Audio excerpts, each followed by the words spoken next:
कार्यक्रम वन चौतारीमा हरित अभिवादन। चौतारी भन्नाले एक आपसमा भलाकुसारी गर्ने कार्यको लागि परिचित हुन्छ।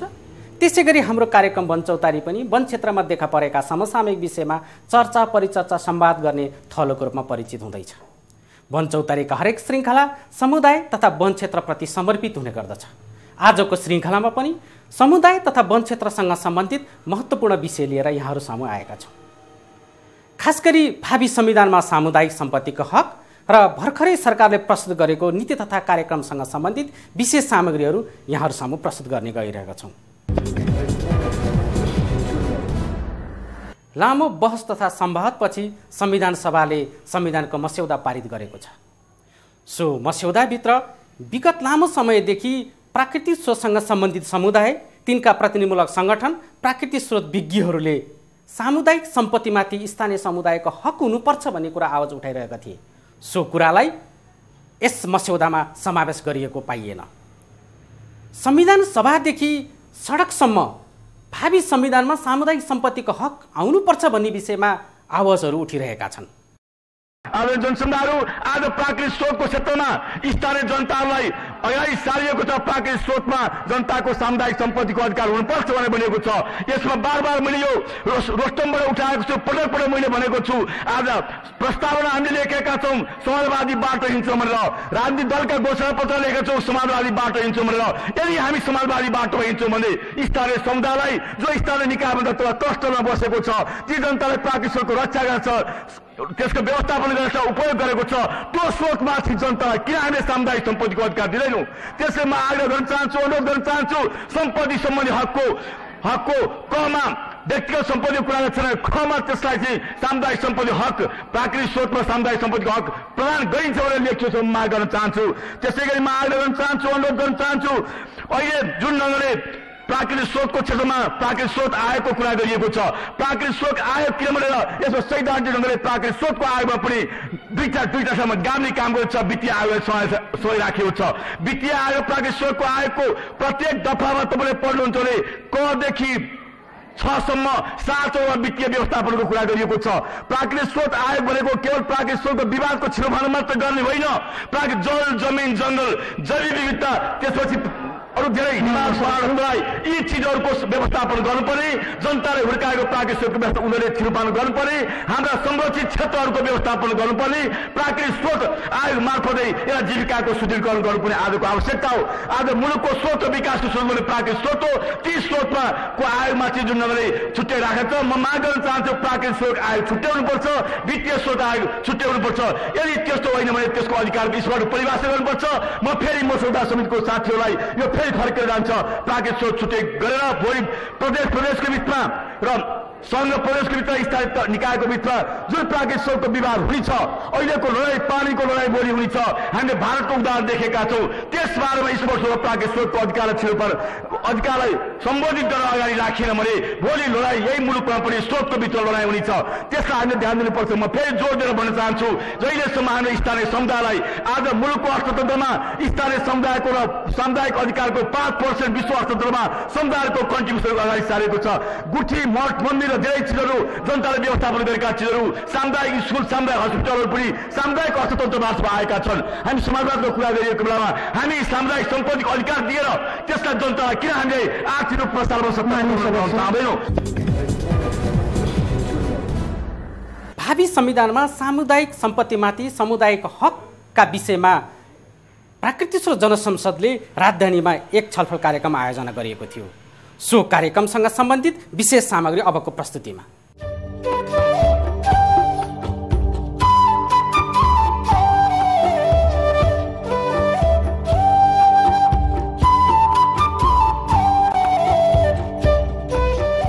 प्राकृतिक स्रोत जनसंसदले हालै काठमाडौँमा नयाँ संविधानको मस्यौदामा प्राकृतिक स्रोतमाथि स्थानीयको अधिकारबारे सरकारवालासँग छलफल गर्यो।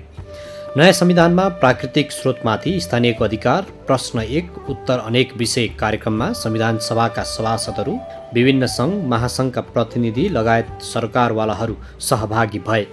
बहसमा आएका विभिन्न विचार समेटेर संविधान सभाका अध्यक्ष सुभाष चन्द्र नेम्बाङलाई बुझाइएको थियो।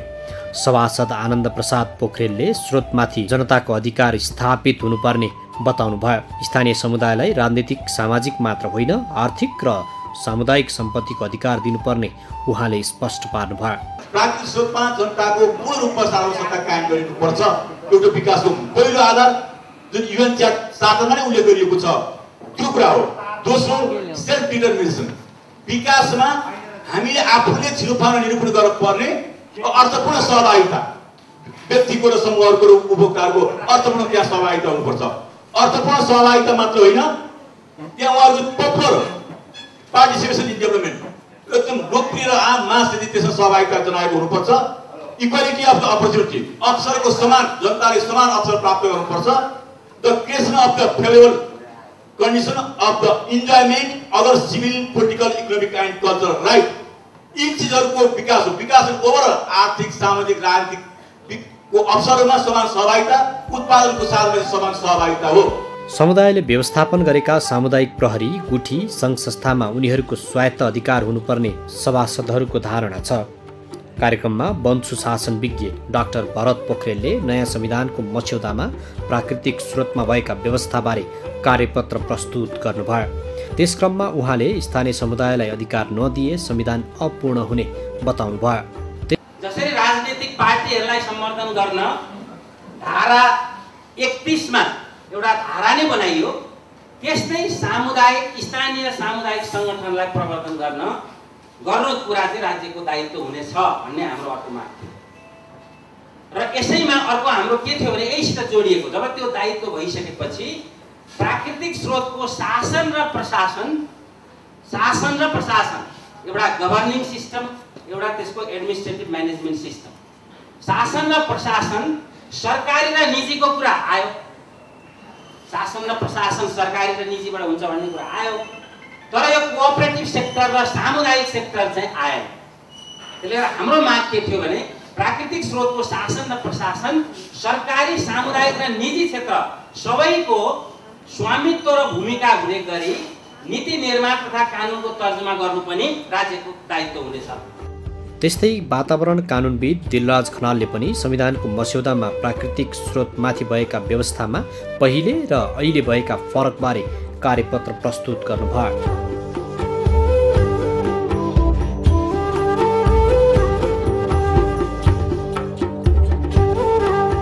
कार्यपत्रमाथि सभासदहरू विभिन्न सङ्घ महासङ्घका प्रतिनिधिले टिप्पणी गरेका थिए। जलवायु परिवर्तन ग्लोबल इस्यु हो, तर ग्लोबल इस्यु भए पनि यसको असर चाहिँ स्थानीय समुदायमा नै पर्छ र त्यसपछि यो असरलाई न्यूनीकरण गर्ने काम पनि स्थानीय समुदायले नगरिकन हुँदैन।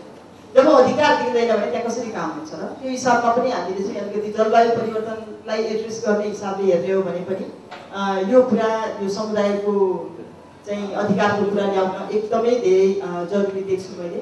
त्यस्तै कृषिमा पनि उत्तिकै जरुरी देख्छु, किनभने अहिले माइग्रेसनको हिसाबले भन्नुहोस् अथवा हिजो हामीले जग्गाको राम्रो वर्गीकरण नगरेर हो कि अथवा वैज्ञानिक व्यवस्थापन गर्न नसकेर हो, अथवा अहिले चाहिँ धेरै अब माइग्रेसनको कारणले युथहरू बाहिर गएर हो, हामीसँग फाल्यो रेन्टको समस्या छ। अनि हामीसँग कृषिको चाहिँ हामी एकदमै कृषिको प्रोडक्सन बढाउने भनेर पनि कुरा गरिराखेका छौँ। त्यो कसरी सम्भव छ? हामीले अहिले हेरिराखेका छौँ जसरी सामुदायिक वनहरूको व्यवस्थापन सामुदायिक वन उपभोक्ता समूहहरूले गरे, त्यस्तै गरी हामी कलेक्टिभ फार्मिङको काम गर्न सक्छौँ नि त भोलि भन्ने लागेको हो एउटा। तर त्यो पनि यदि हामीले सामुदायिक कृषिको चाहिँ अवधारणा ल्याउन सकेनौँ भने त्यो हुँदैन र फेरि पनि अधिकार नदिने उपभोगको भनेदेखि सामुदायिक कृषिहरू पनि फस्टाउँदैन। त्यो हिसाबमा पनि यो कुराहरू ल्याउन एकदमै जरुरी छ। सम्पत्तिको आधारमा सरकारी र निजी मात्रै हुने हो भने त्यसमा सामुदायिक, सहकारी आदि इत्यादि जो सहकारी पनि त्यो समुदायबाट तयार भएको, हुम्लाको मान्छे र इलामको मान्छेले सबै सहकारी राख्नै सक्दैन। त्यसैले एउटा पार्ट चाहिँ हामीले लुजिङ गर्छौँ है। सामुदायिकको कुरा गर्दाखेरि त्यो पार्टलाई चाहिँ के छ उठाउनु पर्यो भन्ने कुरा उहाँको कुरा हो, इम्प्रेसिभ पार्ट हो। त्यसलाई चाहिँ के छ भने सभासदको हजुरकै तर्फबाट आएको हुनाले म त त्यो कुरा बुझ्या होला कि तपाईँहरू भित्रैबाट छलफल गरेर आयो होला भन्ने लाग्यो। त्यस्तै सभासदहरूले पनि प्राकृतिक स्रोतमाथि स्थानीयको अधिकार सुनिश्चितताका लागि भूमिका खेल्ने प्रतिबद्धता जनाए। कि यो प्राकृतिक स्रोत साधनको विषयमा यो सामुदायिक अधिकार कुरा, सम्पत्ति अधिकारमा चाहिँ नि वास्तवमा राज्यको र निजी आयो, सामुदायिक आयो। जब जीवनको यथार्थ साथीले भनिहाल्नु अब हामीलाई के दिनु पऱ्यो, हामी छौँ भन्ने हुन्छ भन्छ। यो संविधानले हामीलाई के दिनु पऱ्यो, चिनिदिनु पऱ्यो भन्नुहुन्छ। सामुदायिक छ, सामुदायिक वन त दुनियाँमा नेपाल नाम कमायो। अहिले सामुदायिक विद्यालय भनिरहेको छु, सामुदायिक जबको हरेक कुरा सामुदाय आइरहेको छ भने सामुदायिक सम्पत्तिको कुरामा जो गम्भीरतापूर्वक उठेको छ यो जायज छ, यसलाई लागू गर्नुपर्छ र त्यो तपाईँले पनि परिवर्तन गर्नुहोस्। परिवर्तन गरेर मेरो पनि प्रस्ताव जान्छ परिवर्तन। सैद्धान्तिक छलफलको छँदैछ। हाम्रो मूल अहिलेको विषय भनेको संविधानभित्र हाम्रा सैद्धान्तिक छलफलका कुरा हो। हाम्रो अधिकार सुनिश्चित हुन्छ भन्ने कुरा पनि हो, सबै कुरा हो। त्यसले गर्दाखेरि अब तपाईँहरूका कुराहरूलाई पनि हामीले बुझेर त्यहाँ राख्न सक्ने कुराहरू पनि हामी राख्नेछौँ भन्ने कुरा म भन्न चाहन्छु। यो संविधानले स्थानीय समुदायलाई चिन्नुपर्छ भन्ने कुरा, स्थानीय समुदायको परिभाषा के हो भन्ने कुरा, त्यसैगरी स्थानीय समुदायको पहिचानका कुरा, त्यसैगरी प्राकृतिक स्रोतमाथि र वित्तीय आयोगका विषयमा उठेका कुराहरू र स्थानीय समुदायको सूचीहरूका विषयमा जे जति कुराहरू उठेका छन् यो विषयमा घनीभूत ढङ्गले तल 75 जिल्लामा स्थानीय समुदायहरू यो कुराहरूलाई उठाउनु हुनेछ। नागरिक समाजको तर्फबाट यो कुराहरूलाई उठ्नेछ। मस्यौदा समितिमा रहेका वातावरणसँग सम्बन्धित रहेका सभासदज्यूहरूले कति भूमिका खेल्नुभयो पहिलो कुरा। दोस्रो कुरा यो मस्यौदा समितिमा रहेका ओभरअल मान्य सभासदहरू जो भूगोलबाट आउनु भएको छ, जो प्राकृतिक स्रोत र साधनको के अरे ल्याकिङको कुरा, त्यहाँभित्र अपर्च्युनिटीको कुरा जति अरूले बुझेका छन् त्यो प्राकृतिक स्रोत र साधन बाहेक अन्य सभासदहरूले बुझ्न नसक्ने भएका कारणले गर्दा त्यतातिर पनि लागौँ। संविधानको मस्यौदामा अझै पनि समुदायका अधिकारका कुराहरू सुनिश्चित हुन नसकेको भन्दै समुदायका प्रतिनिधिले पनि टिप्पणी गरेका थिए।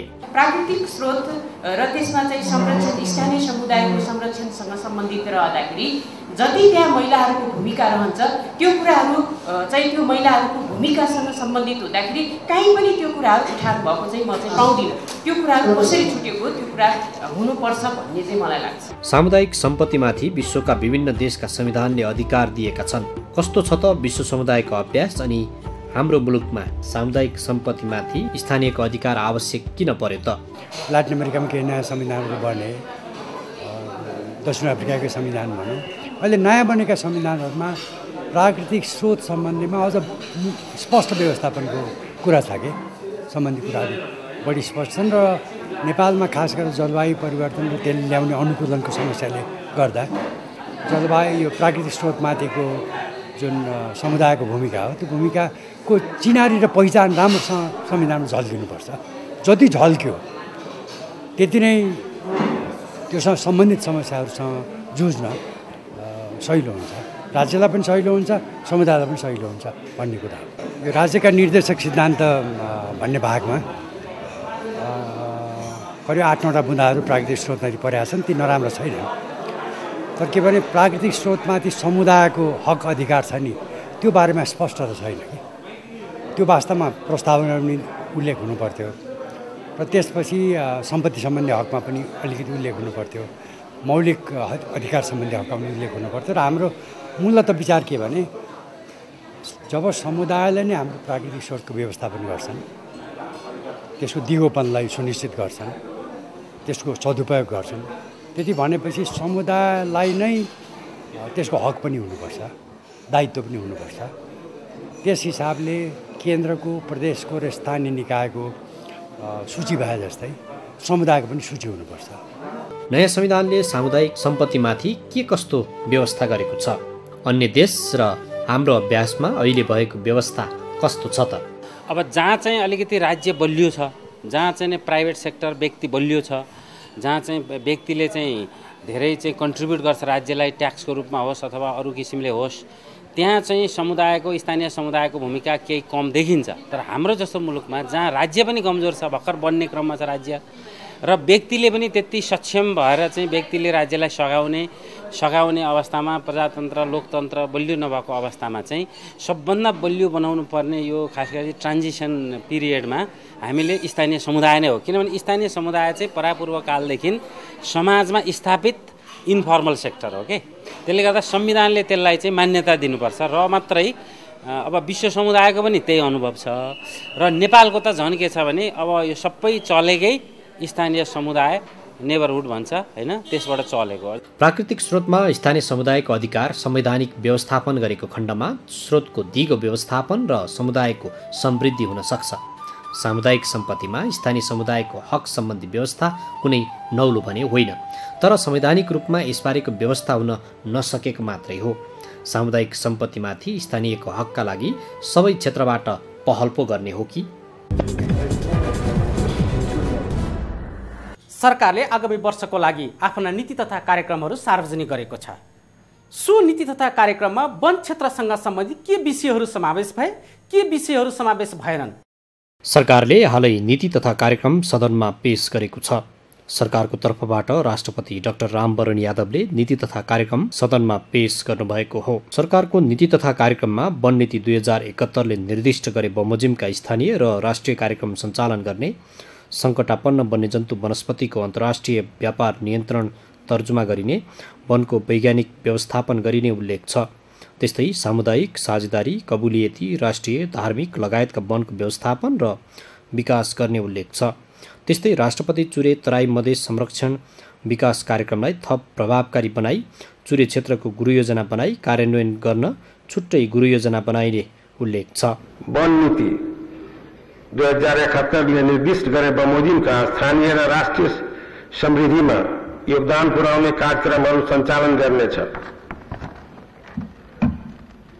सङ्कटापन्न वनजन्तु तथा वनस्पतिको अन्तर्राष्ट्रिय व्यापारलाई नियमन एवं नियन्त्रण गर्न कानुन तर्जुमा गर्नेछ। वनजन्तुहरूको व्यवस्थापन र संरक्षण गर्न प्रणाली उद्यान एवं पुनर्स्थापना केन्द्र स्थापना गर्नेछ। प्राणी वनजन्तुहरूको व्यवस्थापन र संरक्षण गर्न प्राणी उद्यान एवं पुनर्स्थापना केन्द्र स्थापना गर्नेछ। साथै मानव वनजन्तु द्वन्द्व न्यूनीकरण गर्ने खालका संरचना तयार गरी राहत वितरणलाई सरल र प्रभावकारी बनाइनेछ। वनको वैज्ञानिक व्यवस्थापन गर्नेछ। सामुदायिक कबुलियत, साझेदारी, संरक्षित, मध्यवर्ती, सामुदायिक तथा धार्मिक वन लगायतका समुदायमा आधारित वन व्यवस्थापनको विकास तथा विस्तार गर्नेछ। तराई मध्य तथा मध्य पहाडमा खेती गर्न छोडिएका निजी तथा सार्वजनिक जग्गाहरूमा कृषि वन विकास कार्यक्रम ल्याइनेछ। सामान्य सभामुख महोदय, राष्ट्रपति चुरे तराई मध्य संरक्षण कार्यक्रमलाई थप प्रभावकारी बनाउन र चुरे तराई मध्य क्षेत्रको एकीकृत रूपमा दिगो व्यवस्थापन गर्न चुरे क्षेत्रको गुरु योजना तयार गरी कार्यान्वयन गर्नका साथै यसका लागि छुट्टै कानुनको तर्जुमा गरिनेछ। यता सरकारको यस्तो नीति तथा कार्यक्रमबारे सरकारवालाले भने नीति तथा कार्यक्रम पुरानै किसिमको भएको र आफूहरूका माग सम्बोधन हुने प्रकृतिको नभएको भन्दै आपत्ति जनाएका हुन्। वन क्षेत्रको समग्र अहिलेको सरकारले प्रस्तुत गरेको नीति तथा कार्यक्रममा समृद्धिका लागि कार्यक्रम बनाउने भनेर भनिएको छ र कुनै पनि त्यस्तो नौलो नयाँ कार्यक्रम र त्यस्तो चाहिँ नयाँ चाहिँ पहिचान दिने कार्यक्रम केही पनि देखिँदैन। र अहिले सरसर्ती हेर्दाखेरि रोजगारहरूको अवसरलाई सृजना गर्ने भनेर विगत वर्षमा अलि राम्रा कार्यक्रम हुन्थे, त्यही पनि अहिले चाहिँ नि छैन। त्यस कारणले यो रोजगारी सृजना गर्ने, पर्यटनको विकास गर्ने र यो वन उद्यमलाई विकास गर्ने भनेर यो नीति तथा कार्यक्रमले काहीँ पनि छुँदैन र यो चाहिँ नि एउटा पुरानो परम्पराको चाहिँ यथावत रूपमा चाहिँ प्रस्तुत गरेको कार्यक्रम तथा नीति हो र त्यो बाहेकका अन्य धेरै राम्राहरू काम पनि गर्न सकिन्छ। जस्तो लाग्छ कि यो चाहिँ पर्यावरण अथवा चाहिँ टुरिज्मको विकासका लागि सामुदायिक वनमा जुन अगाडिदेखि सुरुवात गरिरहेका छन्, भइरहेका छन्, त्यसलाई व्यवस्थित गर्ने नयाँ कार्यक्रमहरू पनि छैन र नीति तथा कानुनले नभनेका कुरा चाहिँ बरु प्रस्तुत गरिरहेछ। वैज्ञानिक वन व्यवस्थापन गर्ने भनेको छ, त्यो वैज्ञानिक वन भनेकै के हो त्यो चाहिँ आफैमा अस्पष्ट छ। त्यस कारणले कानुनमा पनि दिगो वन व्यवस्थापन भनेको छ, नीतिमा पनि दिगो वन व्यवस्थापन भनेको छ, यहाँ चाहिँ वैज्ञानिक वन व्यवस्थापन गर्ने भनेको छ। त्यसले भ्रम सिर्जना गर्छ। अहिले हामीले र उपभोक्ताले त अहिले के बुझ्छन् भने वैज्ञानिक वन व्यवस्थापन गर्ने भनेको त रुख काट्ने कार्यक्रम छ भन्ने बुझ्छन्। त्यसकारण यस्ता दुविधा चाहिँ शब्दहरू राखेर चाहिँ नीति कार्यक्रमहरू प्रस्तुत गरिएको छ। यथार्थमा भन्नुपर्दा वन क्षेत्रको समग्रमा चाहिँ नयाँ कार्यक्रमको रूपमा केही प्रस्तुत गर्न सकेको छैन। नेपाल सरकारको नीति तथा कार्यक्रमको अध्ययन गर्दाखेरि अब पुनर्निर्माणको सन्दर्भलाई चाहिँ अलिकति बढी जोड दिएको देखिन्छ। र विशेष गरिकन प्राकृतिक स्रोत र वनका क्षेत्रमा हामीले उठाउँदै आएका उत्पीडित पछाडि पारिएका समुदायहरूको हक अधिकारको कुरा जुन थियो त्यो कुरालाई धारा 38 बुँदा नम्बर 38 मा केही सम्बोधन गर्न खोजिएको छ। तर हाम्रा मागहरू विपरीत चुरे क्षेत्रलाई झन प्रभावकारी बनाएर लैजाने ढङ्गको चाहिँ झन जोड दिएर अगाडि बढेको छ, जसलाई हामीले 1 वर्षदेखि यसलाई आन्दोलनमा छौँ। त्यो खारेज हुनुपर्दछ, त्यसलाई चाहिँ नयाँ ढङ्गले चाहिँ जनताको सहभागिताबाट हुनुपर्छ भन्ने हाम्रो मान्यता थियो। त्यसलाई पुनः चाहिँ पुष्टि हुने गरिकन चाहिँ झन प्रभावकारी बनाउने भन्ने कुरा गरिएको छ। त्यसैले यो सरकार चाहिँ नै वनका क्षेत्रमा काम गर्ने, उत्पीडित दलित पछाडि पारिएका जनताका चाहिँ नै जनजाति आदिवासी सुकुम्बासीहरू मधेसवादीहरूलाई चाहिँ अथवा मधेसमा रहेका जनताको विरोधी कार्यक्रम जस्तो देखिन्छ। यद्यपि यो संयुक्त सरकारको चाहिँ नीतिता कार्यक्रम भएको हुनाले अब कतिपय सन्दर्भहरू चाहिँ अब समेटेर ल्याएको पनि देखिन्छ। तर जो जनताको पर्सपेक्टिभबाट हेर्दा तपाईँले त्यो पढ्नुभयो भने जस्तै दलित समुदायका विषयमा कुनै एउटा ठाउँमा चाहिँ कुनै उल्लेख गरेको देखिँदैन हैन। प्राकृतिक स्रोत साधनको सवालमा मैले भने एउटा बुँदामा अनि वन क्षेत्रलाई वन विकास कार्यक्रम लागू गरिनेछ र त्यो अनि त्यसपछि चाहिँ चुरे क्षेत्रलाई चाहिँ प्रभावकारी बनाइन्छ भनेको छ। त्यसकारणले यो चाहिँ यो जनताको केन्द्रित अथवा जनताले उठाएका मागहरूलाई सम्बोधन हुने र उनीहरूका आकांक्षा पुरा हुने खालको चाहिँ नीतिता कार्यक्रम देखिँदैन। नेपाल सरकारले व्यवस्थापिका संसदमा प्रस्तुत गरेको आर्थिक वर्ष 72-73 को नीति तथा कार्यक्रममा खासै नौलोपन केही पनि देखिँदैन पहिलो कुरा। र यो नीति तथा कार्यक्रमले खास गरेर सामुदायिक वनभोक्ता समूहहरूले वन व्यवस्थापनमा काम गर्ने चाहिँ नागरिक समाजले र वन नीति 2071 अनुसार पनि यो कार्यक्रममा आएको छैन। खास गरेर वन नीतिले के भनेको थियो भने समृद्धिका लागि वन बनाउने भन्ने जुन चाहिँ एउटा उद्देश्य तोकेको थियो, लक्ष्य तोकेको थियो, त्यो लक्ष्य प्राप्ति हुने खालका कार्यक्रमहरू यो र नीतिहरू यो कार्यक्रममा चाहिँ समावेश भएको छैन। त्यसैले यसलाई यो कार्यक्रमलाई वन क्षेत्रमा खास गर्न हेर्यो भने वन नीति अनुकूल पनि छैन र उपभोक्ताको चाहना, उपभोक्ताले खोजेको वन उद्यम विकास गर्ने, रोजगारी सिर्जना गर्ने, खास गर्न भूकम्पले पुर्याएको क्षतिका जुन पुनर्निर्माण छ त्यो पुनर्निर्माणका लागि चाहिने जुन चाहिँ काठ हो अथवा वन पैदाहरू हो, त्यो निर्माण सामग्री हो, त्यो चाहिँ आपूर्ति गराउने किसिमले पनि यो आएको छैन। त्यसैले यो एक किसिमले चाहिँ